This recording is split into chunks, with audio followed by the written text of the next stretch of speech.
Jennifer, donc tu es ingénieur de recherche au sein du projet Mielomic. Est-ce que tu peux te présenter Oui, bien sûr. Merci Olivier. Donc, du coup, moi, je suis Jennifer Yongsang, ingénieure de recherche au sein du CIROI de La Réunion. Je bosse sur le projet Mielomic. Donc, je me charge en fait de piloter le projet sous la tutelle du docteur Ginny Shining. Donc, moi, j'interviens principalement dans tout ce qui dit développement de méthodes et aussi encadrement de notre nouvelle équipe scientifique. Alors les analyses, ça prend toujours un petit peu de temps, donc on voit avec les apiculteurs qu'il y a du décalage entre quand on reçoit les pots, quand vous sortez les résultats. Est-ce que tu peux nous présenter succinctement un peu les techniques que vous utilisez, les difficultés justement de mise en place de ces protocoles? Alors, pour répondre à ta question Olivier, nous, le CIROI, on est une plateforme de recherche. Donc tout ce qu'on fait sur le miel, c'est nouveau pour nous. Et si tu veux, chaque méthode est passée au crible. Donc du coup, il y a le développement de méthode et ça, c'est hyper long. Parce que du coup, on part de rien. Donc, du coup, on va améliorer nos connaissances, mais aussi celles des apiculteurs.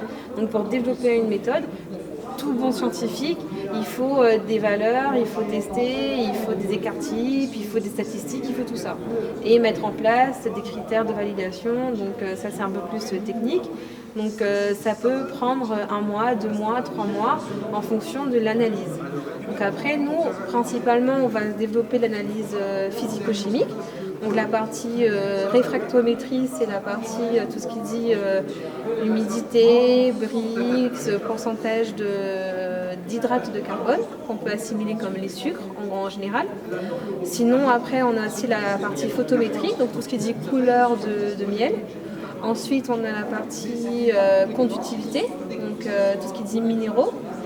Et ensuite, on a la partie un peu pH métrie, acidité libre, donc aussi qui fait partie d'un critère légal pour le miel.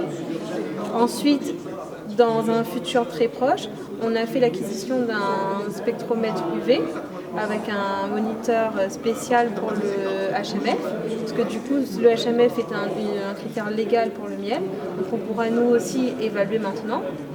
Ensuite, on a aussi la partie qui se dit analyse d'hydrate de carbone, mais plus précise. Donc, du coup, dans le sucre, dans le miel, on sait que c'est 80% de sucre, avec glucose, fructose comme sucre majoritaire, on va dire. Mais on a des tout petits sucres minoritaires qui viennent peut-être faire la signature des miels réunionnais. Par exemple, le bérose, il peut avoir des miels particuliers, comme le litchi aussi, par exemple. Donc, ce sera à nous justement de déterminer en fait ces petits marqueurs physico-chimiques. Donc là, ce que tu viens de nous expliquer, en fait, c'est la première fois qu'à La Réunion, il y a un projet, des outils que vous développez qui sont aussi développés pour s'intéresser au miel de La Réunion. Exactement. On part de rien, Tous les échantillons que les Réunionnais nous apportent, c'est notre essence, notre carburant. Parce qu'en fait, plus on a d'échantillons, plus notre base de données elle sera solide et plus du coup on aura plus de critères et plus on pourra aller dans l'analyse un peu plus fine du miel de La Réunion. Parce que c'est vrai que faire une étude, tu ne pourras pas me dire le contraire, que sur 30 échantillons et sur 400 échantillons, c'est pas du tout la même proportion après statistiquement parlant. Oui, d'accord. Et donc du coup là sur cette étude préliminaire, est-ce que tu peux nous est-ce qu'il y a eu des résultats qui étaient particulièrement intéressants?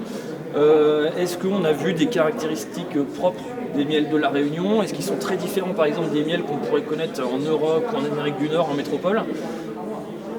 Alors, on a fait une première analyse préliminaire sur une trentaine d'échantillons qui représentent à peu près notre panel d'échantillons qu'on a reçu.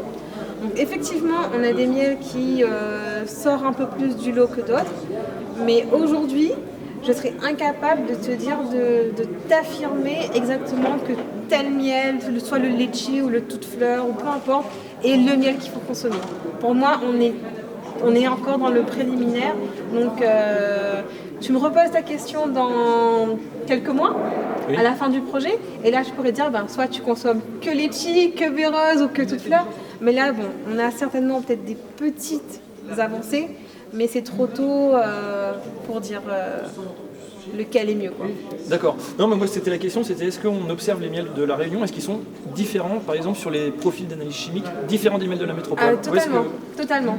Parce qu'en fait, du coup, il faut savoir que les miels, moi j'appelle ça des miels européens, donc ils ont des normes légales qui ne sont pas forcément applicables à nos miels, vu notre climat tropical.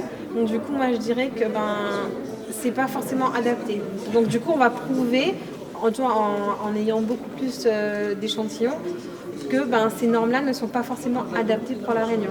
Donc au final, c'est comme nous qui travaillons sur les abeilles, on se rend compte que notre abeille, elle est particulière, elle est différente de la métropole, et c'est pareil pour les miels, c'est ça? Exactement, mais c'est comme tout en fait. Donc, à La Réunion, c'est particulier. On est une petite île formidable qui est particulière. Et sinon, pour faire des bonbons miel, quel miel tu me conseilles d'utiliser? Pour faire des bonbons miel? Oui. Ouh là là, tu fais un mélange de tout. Tu fais un mélange de tout, c'est de bon. toute fleur 6. Ouais. Non, mais voilà, tu fais un petit peu de litchi, un petit peu de bérotte, un petit peu de toute fleur, tu mélanges tout ça et au in fine, tu auras peut-être un meilleur bonbon de miel.